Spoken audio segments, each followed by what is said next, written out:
Hello there, dear friends, and welcome once again to the Relaxed Fantasy Review. On this channel, we review fantasy characters of all sorts, from movies to video games to books. And we apply those characters to the tabletop game Dungeons & Dragons 5th Edition. Today we're going to be looking at a Disney character, a princess that many people admire, the princess from China, Mulan. Obviously, she's not a princess, but she's known amongst the Disney circles as being one of the most inspiring female characters in all of Disney canon. But how would you use Mulan in a D&D game? Let's find out. Now, keep something in mind. Obviously, this is a movie that's being translated into the D&D world, so some artistic liberties had to be taken. Mulan is coming of age. She is shown in the movies to be considered by the matchmaker, so I made her 18. Makes sense. She is 5'2", weighs 120 pounds, with pale skin, brown eyes, and black hair. But what kind of character would she be? Keep in mind that she's military trained, and is quite strategic, and very skilled. So I decided I was going to make Mulan a Battle Master fighter. She is not to be messed with. And in order to give her the combat superiorities that I wanted to, I decided I was going to make her level 7. Level 7 Battle Master fighter with a soldier background, race human, no surprise there, and neutral good alignments. She can follow regimented behavior, or she cannot. But she always does so with the intention of either keeping people safe or defeating the enemies that are invading, so a good alignment makes sense for her. Now her stats. She is stronger than the average person, shown quite a few times, so I gave her a strength of 14. She's also very agile and very adept at running, climbing, and using agile movements in combat, so I gave her a 14 dexterity as well. She's quite tough, capable of taking several hits and not going down. I gave her a 16 constitution. She's pretty well studied and knows a lot about military tactics, so I gave her a 14 intelligence. She's not the wisest person in the world, but she certainly knows how to handle herself in a puzzling situation better than the average person. I gave her a 12 wisdom. But she's not the most charming individual in the world. I gave her a standard 10 charisma. She's not bad at it, she just isn't great at it either. I gave her plate armor, full plates, because she wears full plate armor in combat. She got that from the military. She wields a long sword and carries a longbow with her.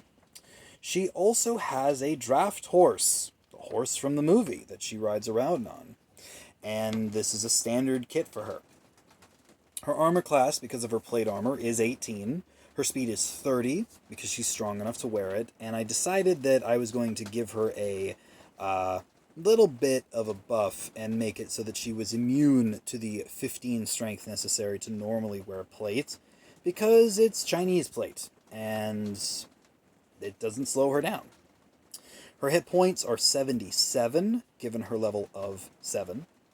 And she has a bunch of feats at her disposal. Being a fighter, she gets 2 feats by the time she is level 6. I gave her Mounted Combatant and the Tough feat, which allowed her to get that extra health, as well as Great Weapon Fighting, because she is a person who knows how to use large weapons. She has the standard fighter abilities, Second Wind, Action Surge, and Extra Attack. She also has the Know Your Enemy and Combat Superiority from the Battle Master abilities. I gave her the combat superiorities, Disarming Attack, Goading Attack, Trip Attack, Tactical Assessment, and Distracting Strike. All things that she's shown to do in the movie as a tactician and a phenomenal fighter against a physically superior enemy. But she also has a familiar, kind of. She has Mushu, the dragon, who follows her around, and I decided that I was going to pilfer a special power from the warlock and give her the Pact of the Chain, so that she can summon a pseudo-dragon. So Mushu is with her, and all of the powers that the Pact of the Chain Warlock would have, as far as getting a familiar goes, she has, and she can summon him and use him like a familiar. Now, her skills, she has her dexterity and constitution saving throws, and then she has 6 skill proficiencies: acrobatics and athletics, animal handling, survival, and perception, as well as deception, because she does manage to convince people that she's a man for a lot of the film, and so she's relatively good at deceiving folks. She carries a standard explorer's pack with her, just her camping gear for her long treks in the wilderness. She speaks common and has proficiency in all weapons and all armor that she needs to use. So, that's Mulan. She doesn't have magical spells because she's not a spellcaster, but she is a great tactician and a very powerful fighter. So how would you use her in a game? Well, that's pretty easy.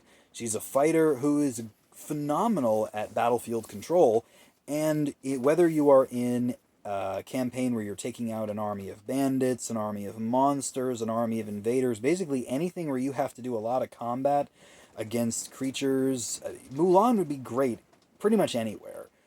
Battlemaster fighters are some of the best characters in D&D, and Mulan is a great one to have on your team pretty much in any circumstance. She doesn't have a crazy amount of skills, and she's very mid-tier, so I would stick with her being a high-level NPC when you're playing low levels, or as a relatively equal NPC when you're playing at mid-tier gaming. In any case, Mulan is a great character and is well deserving of your table. Tell me if you can think of some way to use her down in the comments below. And in the meantime, like and subscribe to the video if you enjoyed it, and keep your eyes out for more Disney canon coming down the D&D path later on. You guys have a good one, my friends.